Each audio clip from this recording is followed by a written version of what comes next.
Bonjour à tous, j'ai écrit la nuit dernière un texte que j'ai proposé à la presse aujourd'hui pour diffusion. Il a été refusé, donc je vais vous le lire tout simplement. Et vous allez voir peut-être que c'est le sujet qui fait qu'il a été refusé, alors qu'habituellement je n'ai pas de difficulté à faire passer mes textes dans la presse. Le titre c'est Lettre à diffuser à vos amis blancs, entre parenthèses, que vous soyez noir ou blanc. J'ai quelques questions à poser quand j'entends les réactions à la suite des manifestations pour George Floyd et Adama Traoré. Pourquoi? Beaucoup de personnes blanches sont sur la défensive quand le mot racisme est prononcé. Pourquoi? Avancent-elles des arguments contre la communautarisation, la racialisation, comme si les personnes noires s'étaient réveillées un matin en décidant qu'il était utile ou confortable pour elles de faire parler de leur couleur de peau? Pourquoi ces personnes blanches ne tournent-elles pas cette fois leur langue dans leur bouche avant d'énoncer leur certitude? Pourquoi ne mettent-elles pas ce temps à profit pour écouter les témoignages de leurs amis noirs? Ne disent-elles pas toutes en avoir un ami noir? Pourquoi les personnes noires invitées sur les plateaux de télé sont-elles systématiquement interrompues, interrogées sur leur légitimité quel que soit leur diplôme? Sont-elles trop nombreuses? Les entend-on trop souvent? Envahissent-elles l'espace médiatique? James Baldwin disait pourtant, si tu veux comprendre pourquoi les Noirs sont dans la rue, intéresse-toi à leur vie quotidienne. Dernière question, pourquoi Éric Zemmour, condamné pour incitation à la discrimination raciale, continue-t-il à diffuser des fake news à des heures de grande écoute? Il y a quelques jours, il disait que 80% des Blancs américains étaient tués par des Noirs, sauf que 84% des Blancs américains sont tués par des Blancs.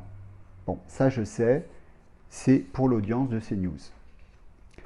Alors s'il vous plaît, chers amis blancs, avant de dire que je suis un raciste ou un enragé, sachez que je suis blanc, tout comme vous. Les identitaires blancs diront que je suis traître à ma race. Ils l'ont déjà fait, j'en ai l'habitude.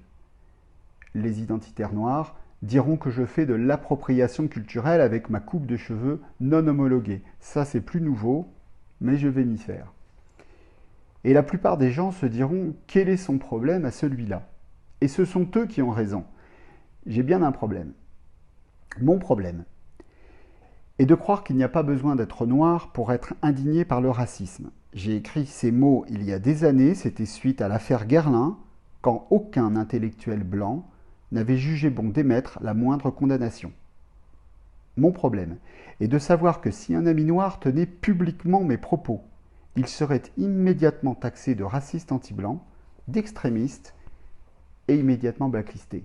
Mon problème est que la plupart des gens, bercés par le récit médiatique de la violence de rue, seront habilement conduits à confondre les victimes et les bourreaux. Mon problème et que les révoltes soient politiquement qualifiées d'émeutes. Mais mon problème principal est de penser, d'aimer et de me révolter bien au-delà de ma couleur de peau ou de mon origine. C'est de ressentir dans ma chair d'être humain la rage ressentie par mes frères et sœurs de Minneapolis. La seule rage juste, disait Aristote, est celle qui combat l'injustice. Mon problème est de refuser ce monde d'après s'il tolère qu'un homme noir non armé soit abattu quand un homme blanc armé est seulement arrêté. Mon problème est de refuser ce monde d'après s'il tue pour un faux billet de 20 $ ou la tentative de fuite d'un énième contrôle d'identité. Merci pour votre écoute. Je vous dis de prenez soin de vous et je vous retrouve dans quelques minutes dans les commentaires. On continue, on débat, on dialogue. À tout de suite.